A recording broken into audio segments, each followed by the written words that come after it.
sinabi ng Panginoon kay Akaz, "Humingi ka sa akin ng palatandaan maging sa kalaliman ng Sheol o sa kaitaasan ng langit." Sumagot si Akaz, "Hindi po ako hihingi, hindi ko susubukin ang Panginoon." Sinabi ni Isaías, "Pakinggan mo, sambahayan ni David, kulang pa ba ang galitin ninyo ang mga tao na pati ang aking Diyos ay inyong niyayamot? Kaya nga't ang Panginoon na rin ang magbibigay ng palatandaan. Maglilihi ang isang dalaga at manganganak ng lalaki, at ito'y tatawaging Immanuel, sapagkat ang Diyos ay sumasa atin." Ang salita ng Diyos.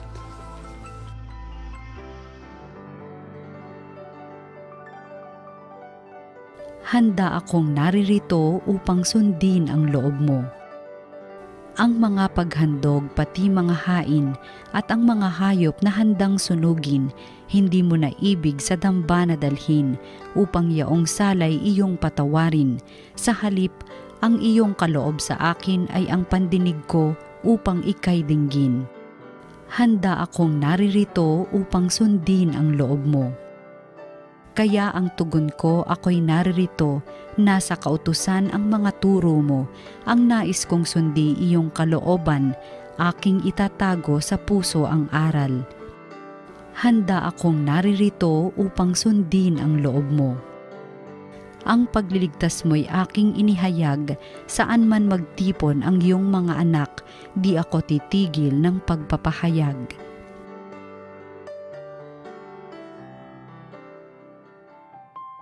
Pagbasa mula sa sulat sa mga Hebreo. Mga kapatid, ang dugo ng mga toro at ng mga kambing ay hindi makapapawi ng mga kasalanan. Dahil diyan, nang si Kristo'y manaog sa sanlibutan, sinabi niya sa Diyos, "Ang mga hain at handog na mga hayop ay hindi mo ibig, kaya't inihanda mo ang aking katawan upang maging hain. Hindi mo kinalugdan ang mga handog na susunugin at ang mga handog na susunugin at ang mga handog dahil sa kasalanan. Kaya't aking sinabi, narito ako, O Diyos, upang tupdin ang iyong kalooban, ayon sa nasusulat sa kasulatan tungkol sa akin." Sinabi muna niya, "Hindi mo inibig o kinalugdan ang mga hain at handog na mga hayop. Mga handog na susunugin ay mga handog dahil sa kasalanan, bagamat ito'y inihahandog ayon sa kautusan." Saka niya sinabi, "Narito ako upang tupdin ang iyong kalooban." Inalis ng Diyos ang unang handog at pinalitan ng handog ni Kristo, at dahil sa kanyang pagsunod sa kalooban ng Diyos, nilinis tayo ni Hesukristo sa ating mga kasalanan sa pamamagitan ng minsang paghahandog ng kanyang sarili, at iyo'y sapat na. Ang salita ng Diyos. Salamat sa Diyos. Ang mabuting balita ng Panginoon ayon kay San Lucas.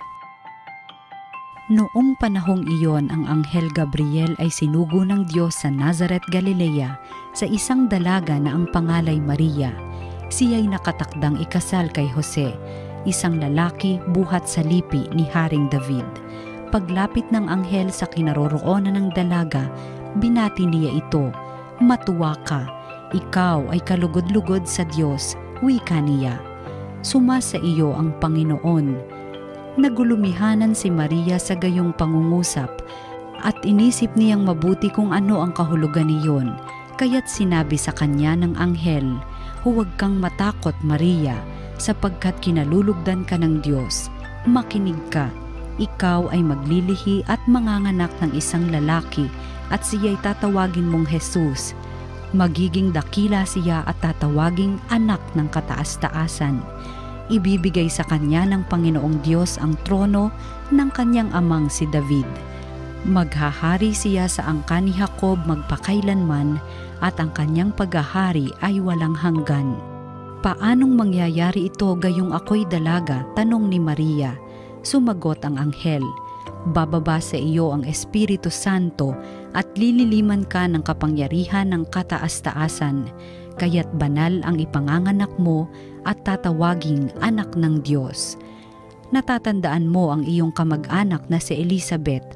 Alam ng lahat na siya'y baog, ngunit naglihi siya sa kabila ng kanyang katandaan. At ngayoy ika-6 na buwan na ng kanyang pagdadalang tao, sapagkat walang hindi mapangyayari ang Diyos. Sumagot si Maria, "Ako'y alipin ng Panginoon. Mangyari sa akin ang iyong sinabi," at nilisan siya ng anghel. Ang mabuting balita ng Panginoon. Pinupuri ka namin, Panginoong Hesukristo.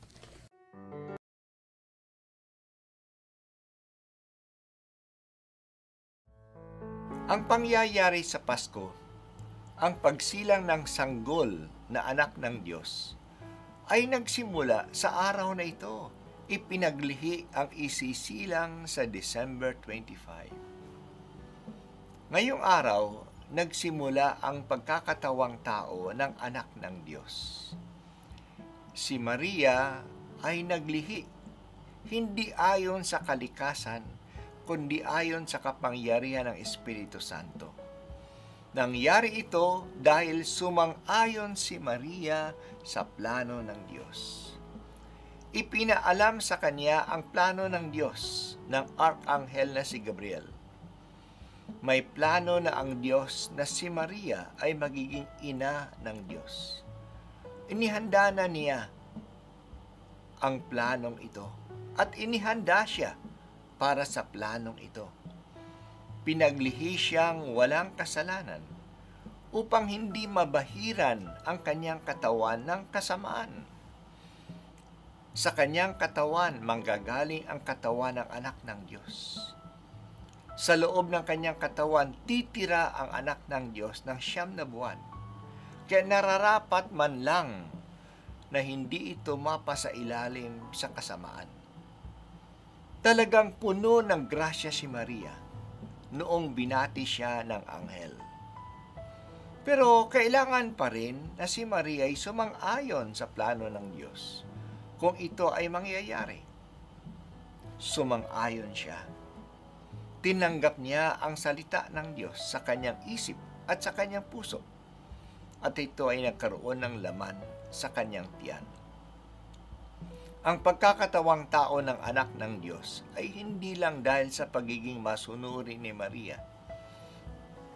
Pati ang anak ng Diyos ay naging masunurin sa Ama. Ang kasalanan ay hindi mapapawi sa pamamagitan ng anumang hain ng dugo ng anumang hayop. Kailangan ng isang mas mahalagang paghahain. Ito ay magagawa ng tao lamang na may laman at dugo. Kaya ang anak ng Diyos ay nagpasya na maging tao upang gawin ang kalooban ng Diyos na ialay ang kanyang katawan at dugo para matanggal ang kasalanan. Kaya sabi niya sa Ama, "Behold, I come to do your will." Ang kaligtasan ay nangyari dahil sa pagiging masunurin. Naging masunurin ang anak ng Diyos sa Ama. Naging masunurin si Maria sa salita ng Diyos. Naging masunurin si San Jose na tinanggap niya si Maria bilang kanyang asawa at tumayo na tatay ng sanggol. Salvation comes through obedience. Si Haring Akas ay hindi naging masunurin. Hindi siya naniwala sa salita ni Propeta Isaías na hindi siya sasalakayin ng bansa ng Israel at ng Syria. Ayaw niyang humingi ng tanda na kikilos ang Diyos sa pagliligtas sa bansa ng Huda. Pero kahit na ayaw niyang humingi ng tanda, nagpadala pa rin ang Diyos ng tanda. At yan ay ang isang sanggol na magiging Emmanuel, ang Diyos na sumasa atin. Hindi naman natin mapipigilan ang plano ng Diyos. Kahit na hindi tayo susunod, matutuloy ang plano ng Diyos ng kaligtasan. Pero hindi lang tayo kasama. Tulad ni Haring Akas, na kinilala na isa sa mga hari na masasama ng Huda. Purihin natin si Maria sa kanyang pagiging masunurin na baliktad niya ang pagiging makasarili at ang kayabangan ni Eva na gusto na maging tulad ng Diyos. Kaya sumunod siya sa salita ng ahas. Hingin natin sa mahal na ina ang pagiging masunurin sa Diyos. Palagi tayong makiisa sa plano ng Diyos.